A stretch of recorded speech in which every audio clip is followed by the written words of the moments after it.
శ్రీమాత్రే నమః. నా పేరు కోటీంద్ర కల్కి. నేను శ్రీ లలితామాత ఉపాసకుడిని.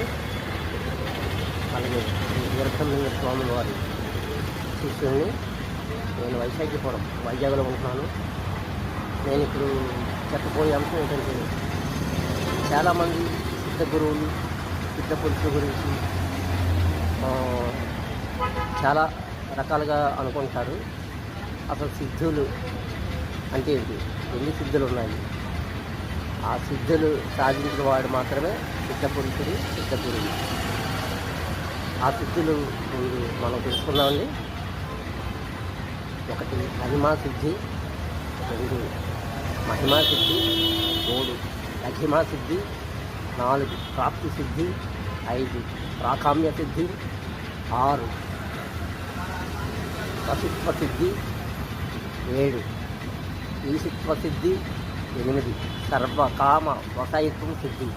ఈ 8 సిద్ధుల్ని అష్టసిద్ధులు అంటారు. ఈ అష్టసిద్ధులు సాధించాలంటే తప్పనిసరిగా ఆ భక్తుడు తపస్సు చేసి ఉండాలి. ఆ తపస్సు చేసిన వాడికి మాత్రమే ఆ సిద్ధులు, అష్టసిద్ధులు వశమవుతాయి. ఈ అష్టసిద్ధులు ఉన్నవారు మాత్రమే సిద్ధ పురుషులు, అలాగే సిద్ధ గురువులుగా పిలువబడతారు. నేను ఈ సిద్ధ గురువులు, సిద్ధ పురుషుల గురించి ఎందుకు చెప్తున్నానంటే, చాలామంది నేను సిద్ధ గురువుని, నేను సిద్ధ పురుషుడిని, నేను ఇది చేస్తాను, అది చేస్తాను, చేసేస్తాను అని నేను వీడియోలు చూస్తున్నాను. అవి చూసి నేను నవ్వుకుంటానండి.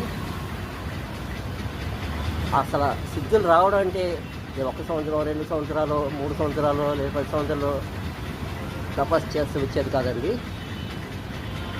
ఖచ్చితంగా గురువుల అనుగ్రహం ఉండాలి.